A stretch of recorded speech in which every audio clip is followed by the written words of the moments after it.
మాయ చేయకపోవటం, సరిగ్గా దూడ బయటికి రాకపోవటం ఇవన్నీ జరుగుతున్నాయి. ఒక సామెత ఉంది, లూఫరింగ్ అంటారు. లూఫరింగ్ అంటే తిని తిరగడం అన్నట్టు. పాడి పశువు అనేది తినాలి, తిరగాలి. ముఖ్యమైన కారణం అదొకటి. దానికోసం ఏంటంటే పశువులను ఈ విధంగా ఒక ఆవరణలాగా. నమస్తే, హాయ్, హలో మిత్రమా, నేను మీ సురేష్. ప్రజెంట్ మనం ఎక్కడున్నామంటే గ్రామం మండలం వచ్చేసి స్టేషన్ గన్పూర్, జిల్లా వచ్చేసి జనగం. ఎస్పెషల్లీ ఈరోజు టాపిక్ ఏంటంటే చాలామంది యువత కానీ చాలామంది యూట్యూబ్లో చూసి చాలా వరకు డైరీ ఫామ్లు చిన్నగానో పెద్దనో ఒక 2 ఆవులతో చాలామంది స్టార్ట్ చేస్తున్నారు. అయితే ఈ డైరీ ఫామ్లు స్టార్ట్ చేసే విషయంలో చాలా వరకు ఆవులు మాయ వేయకపోవడం కానీ కొనుకొచ్చినప్పుడు కొన్ని అనివార్య కారణాల వల్ల ఆవులు చనిపోతూ ఉన్నాయన్నమాట. సో ఇలాంటి విషయం పైన మనకు సుదీర్ఘమైన అనుభవం ఉన్నటువంటి అన్నగారు మనతో ఉన్నారు. 1980 నుంచి వారు డైరీ ఫామ్ను రన్ చేస్తున్నారు. అయితే ఈ మాటల్లో మనం ఇంకా తెలుసుకునే ప్రయత్నం చేద్దాం మిత్రమా. సో జాగ్రత్తలు ఏ విధంగా పాటించాలి, అసలు ఎందుకు అవుతున్నది, ఇలాంటి కొన్ని విషయాలు కూడా మనం తెలుసుకుందాం. సో ఫస్ట్ టైం మీరు ఎవరైనా మన ఛానల్ చూస్తున్నట్లయితే తప్పకుండా సబ్స్క్రైబ్ చేసుకోండి. ఇంకా ముందు ముందు మరిన్ని వీడియోలు అందిస్తాను. సో నమస్కారం అన్నగారు. నమస్కారం. నా చెప్పండి, మీ పేరు? నా పేరు చింతకుంట్ల ఉపేందర్ రెడ్డి, స్టేషన్ గన్పూర్ గ్రామం. మీరే చెప్పింది అది. ప్రస్తుతము వ్యవసాయము రైతులకు ముఖ్యమైనది. కానీ వ్యవసాయం వల్ల అంటే వాతావరణ పరిస్థితులు కావచ్చు, అతివృష్టి అనావృష్టి కావచ్చు, రకరకాల రోగ కారణాలు కావచ్చు, దానివల్ల వ్యవసాయం లాభసాటిగా లేదని, దానికి అనుబంధంగా కావచ్చు, లేదంటే పూర్తిగా దీని మీద ఆధారపడి కావచ్చు, యువత ముఖ్యంగా పాడి పశువులు సాదుకొని పాలు అమ్ముకొని జీవించాలి, దానివల్ల ఆదాయం పొంది గృహం అవసరాలు ఎలా తీసుకోవాలనే ఆలోచనతో చాలామంది రైతులు ఆవులు కానీ గేదెలు కానీ కొంటున్నారు. అవును, ఇప్పుడు ప్రజెంట్ మొత్తము చాలామంది కొంతవరకు యూట్యూబ్లో చూసి స్టార్ట్ చేస్తున్నారు. కొంతవరకు ఈ ఎట్లన్నా వాళ్ళ యొక్క అవసరాలు తెలుసుకోవడానికి కొంతమంది సెల్ఫ్ ఎంప్లాయ్మెంట్ క్రియేట్ చేసుకొని కూడా ఇప్పుడు రీసెంట్లీ చాలామంది స్టార్ట్ చేస్తున్నారు. అయితే ఈ కొనే ప్రక్రియలో ఒక్కొక్క పశువు ధర వచ్చి 80 నుంచి 1,20,000, 1,50,000 కూడా పెట్టుకుంటున్నారు.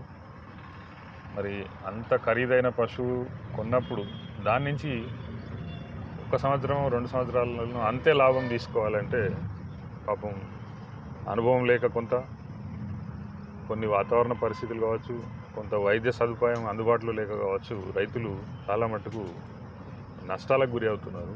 అంటే పాడి పశువు చనిపోవటం ఒకటి, రెండోది ఒక పశువు మనం ఒక వ్యాపారస్తుని దగ్గర నుంచి, అంటే తమిళనాడు కావచ్చు, లేకుంటే కర్ణాటక కావచ్చు, ఇక ఇతర రాష్ట్రాలు కావచ్చు, లేకపోతే మన దగ్గర ఉన్నటువంటి వ్యాపారస్తులు దగ్గరనే కావచ్చు, కొనుక్కొచ్చినప్పుడు ఆ పశువుకు ఫస్ట్ తేగానే ఏం చేయాలి అనేది ఇక్కడున్న యువతకి, ఇక్కడున్న రైతులకి సరైన అవగాహన లేకపోవటం వల్ల చాలా ఇబ్బందులకు గురి అవుతున్నారు. నాకు తెలిసిన కొన్ని చిన్న విషయాలను నేను చెప్దామని అనుకుంటున్నా.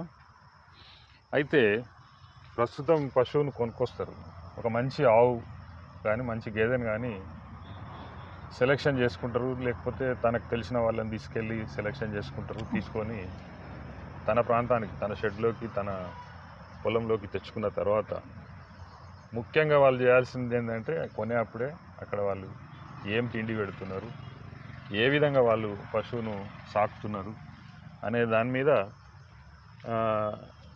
వాళ్ళు కొంత నేర్చుకోవాల్సిన అవసరం ఉన్నది. అక్కడ బహుశా అక్కడ వాళ్ళు ఇచ్చే దానా మన దగ్గర లేకపోవచ్చు, లేకపోతే ఉండొచ్చు. కానీ ఒకటేసారి మార్పు వల్ల పశువులో రకరకాలైనటువంటి మార్పులు జరుగుతాయి. పశువు గర్భకోశంలో కావచ్చు, పశువు తినే తిండిలో కావచ్చు, ఆ విధమైనటువంటి మార్పుల వల్ల అది మన దగ్గర సక్రమంగా తిండి తినక, లేకుంటే ఒకవేళ తిన్నా కానీ ఈనినప్పుడు, ముఖ్యంగా గమనించాల్సింది ఈనినప్పుడు పశువు సరిగా ఈనకపోవటం ఒకటి. దానికి కారణం మనం ఇచ్చేటువంటి దానా దినుసులు దానికి అతిగా తినిపించడం, అతిగా ఇవ్వడం, నీళ్లు సమయానికి పెట్టకపోవటం, ఇవన్నీ కారణాలు. అవన్నీ రైతులకు తెలుసు, కానీ తెలిసి కూడా కొన్ని పొరపాట్లు చేస్తున్నాం.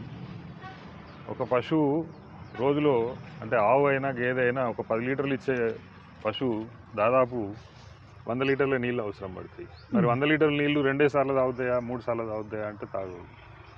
ఆ 100 లీటర్ల నీళ్లు కనీసం 5 సార్లు 6 సార్లు తాగుతాయి. ఎప్పుడు తాగినా 15 లీటర్లు, 20 లీటర్లు, గేదె అయితే 20 లీటర్లు, ఆవు అయితే 10-15 లీటర్లు మాత్రమే తాగుతుంది.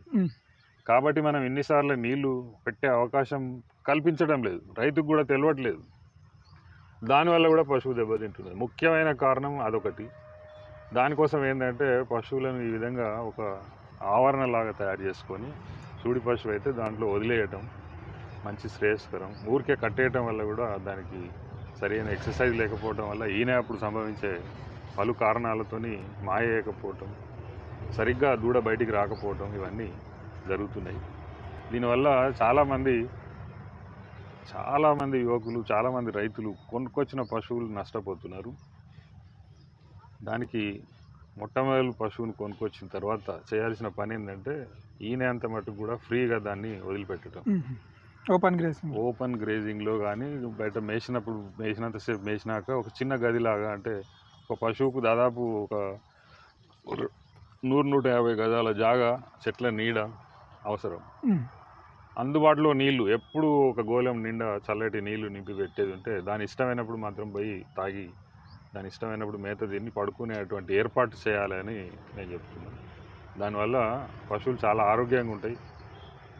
ఇవన్నీ కూడా ఒక సామెత ఉంది, లూఫరింగ్ అంటారు. లూఫరింగ్ అంటే తిని తిరగడం అన్నట్టు. పాడి పశువు అనేది తినాలి, తిరగాలి. తిని తిరిగేవాడిని లూఫరింగ్ అంటారు.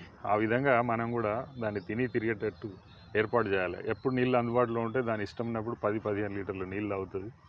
ఆ నీళ్ళు తాగడం వల్ల పశువు ఆరోగ్యం ఎప్పుడు షైనింగ్, అంటే సూడి పశువు మనం ఎక్కడైతే కొనుక్కొస్తామో చూసిన అప్పుడు ఎంత షైనింగ్ ఉంటుందో అంత షైనింగ్ ఉంటుంది. ఇంకోటి, ఈయనే ముందు పశువు దగ్గర మన రైతు ఉండి గమనించాల్సిన అవసరం ఉంటుంది. ఆ ఈయనే ముందు సరిగ్గా కనుక గమనించకపోతే దూడ ఈనకపోవటం అనేది, దూడ సరిగ్గా బయటికి రాకపోవడం అనేది జరుగుతుంది. ఒకవేళ అట్లాంటి పరిస్థితి ఏదైనా ఉంటే అనుభవం ఉన్నటువంటి వైద్యుని సంప్రదించాల్సి ఉంటుంది. ఈనిన తర్వాత ఈ మాయి వేయకపోవడం అనేది చాలామంది ఇబ్బంది పడుతున్నటువంటి విషయం. అది ఇప్పుడు మెయిన్గా ఉన్న ఇష్యూ అయిపోయింది చాలా వరకు. డైరీ ఫామ్లో అదే చెప్తున్నారు రైతులు కూడా.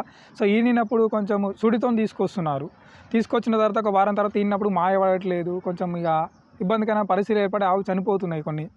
అట్లా ఆ విషయంలో కూడా అదే దానికి కారణం ఏంటంటే అక్కడ వాళ్ళు ఇచ్చినటువంటి దానా దినుసులు, అక్కడ వాళ్ళు ఇచ్చినటువంటి మేత, అక్కడ వాళ్ళు ఇచ్చినటువంటి రకరకాల, అంటే బాగా కనబడాలని రకరకాలటువంటి కాల్షియంలు అట్లాంటివన్నీ, అంటే బూస్ట్ చేయడానికి అవసరం పడేటువంటి మినరల్స్ అవి ఇవి వాళ్ళు ఎక్కువ తక్కువ ఇవ్వటం వల్ల కూడా ఈ పరిస్థితి ఏర్పడుతుందని మేము భావించి ఏం చేస్తున్నామంటే పశువు మన దగ్గర రాగానే ఈయనే ముందు 3 రోజుల ముందు నుంచే కొంచెం దానికి ఇక్కడ మనకు లోకల్ దొరికేటువంటి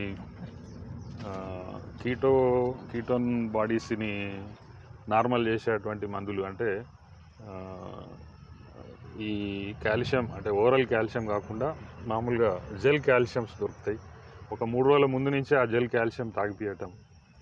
మన ఇంట్లో దొరికే కొంచెం బెల్లం, ఆ బెల్లంను నువ్వులు తీసుకొని ఆ పశువు ఇవ్వాలి. ఈయన టైంలో, అంటే పశువు దాని గర్భకోశం నుంచి దూడ బయటికి వచ్చే ముందు తల కాళ్ళు ఎప్పుడైతే కనపడితే అప్పుడే ఒక 1/4 కిలో బెల్లమును 1/4 కిలో నువ్వులు మెత్తగా దంచి వాటికి తినిపియటం. ఆ విధంగా ఈనిన తర్వాత కూడా మళ్ళీ ఒకసారి ఒక 1/4 కిలో బెల్లం, ఒక 1/4 కిలో నువ్వులు తినిపియటం వల్ల ఆ మాయ అనేది తొందరగా క్లియర్ అయిపోయి పడిపోతుంది. ఇంకోటి ఏంటంటే ఈనిన తర్వాత దూడను తల్లి వెంబడే వదిలిపెట్టాలి. దానివల్ల ఏమైందంటే దూడ అరగంట తర్వాత లేచి పాలు తాగుతుంటుంది. అప్పుడు పాలు తాగినప్పుడు ఏమైందంటే ఆక్సిటోసిన్ విడుదలైపోయి ఆ మాయ అనేది, ఆక్సిటోసిన్ విడుదలైనప్పుడు మాయ అనేది దానంతట అదే బయటకు వచ్చే ఏర్పాటు ఉంటుంది. ఒకవేళ అరగంట లోపల కాకపోతే మళ్ళీ అరగంటకు మళ్ళీ లేచి మళ్ళీ దూడ పాలు తాగుతుంది. అట్లా ఒక రోజులో ఒక 8-10 సార్లు ఆ దూడ ఉరికి తల్లి దగ్గర పాలు తాగడం వల్ల ఆ తల్లికి ఎప్పుడో ఒకప్పుడు ఆక్సిటోసిన్ విడుదలయ్యి ఆ మాయ వేసే అవకాశం ఉంటుంది. మనమేమో దూడను తీసుకుపోయి పక్కన కట్టేస్తాం, తల్లిని ఒక దగ్గర కట్టేస్తాం. అది మనోళ్ళు చేస్తున్నటువంటి పొరపాటు. ఆ పొరపాటు చేయకుండా పశువుతో పాటే తల్లితో పాటే దూడను వదిలి ఏర్పాటు చేసుకోండి కొద్ది రోజులు. ఈ నువ్వులు బెల్లం అనేది కూడా పెట్టండి. అటు తర్వాత కొంచెం దానికి ఎనర్జీ రావడానికి మళ్ళీ ఈ జెల్ కాల్షియం ఏదైతుందో ఈయన తర్వాత కూడా ఒక 3 రోజులు కంటిన్యూ తాగిపియండి. దానివల్ల ఈ మాయ వేయటం అనే ప్రాబ్లం తగ్గిపోతుంది. ఇంకా వీలైతే మనకు మార్కెట్లో దొరికే బొప్పాయి పళ్ళు ఉంటాయి, ఒక 2-3 రోజులు రోజు ఒక పండు తినిపించడం వల్ల కూడా మాయ తొందరగా క్లియర్ అయ్యి ఎలాంటి ఇబ్బంది లేకుండా ఉంటుంది. ఎప్పుడు కూడా చేయబెట్టి మాయ తీస్తాము అనే అటువంటి ప్రక్రియ చేయకూడదు. ఎప్పుడైతే గర్భకోశంలో చేయి పెడతామో అప్పుడే ఇన్ఫెక్షన్ అనేది స్టార్ట్ అయ్యి ఆ ఇన్ఫెక్షన్తో పాడి పశువు రకరకాల రోగాలకు గురై జ్వరం వచ్చి తగ్గకుండా చాలా పశువులు చనిపోవటం, చాలా పశువులు పాలియకపోవటం, మళ్ళీ కట్టకపోవటం అనే ప్రక్రియ జరుగుతున్నది. అప్పుడు చాలామంది మా పశువు కడతలేదు, ఇది డాక్టర్ తప్పు, ఇది గోపాలమిత్ర తప్పు అని చెప్పి పాపం వాళ్ళ మీద నిందలు వేయడం జరుగుతున్నది. మనం జరిగిన అటువంటి పరిణామాన్ని క్రమంగా మనం వైద్యం అంటే టైం మీద దానికి సరైన మేత, నీరు, వైద్యము, నేను ఇందాక చెప్పినటువంటి చర్యలు చేయకుండా మనం వాళ్ళ మీద నింద వేయటం జరుగుతున్నది. ఇది కూడా మనం మార్చుకోవాల్సిన అవసరం ఉన్నదని చెప్పి నేను రైతులందరికీ చెప్తున్నా. ఈ విధంగా కనుక ముందుకు పోయినట్టయితే ఇప్పుడు ఉన్నటువంటి యువత చాలా మటుకు ఈ పాడి పశువుల పెంపకంలో సక్సెస్ అవుతారని చెప్పి చెప్తాను. ఓకే.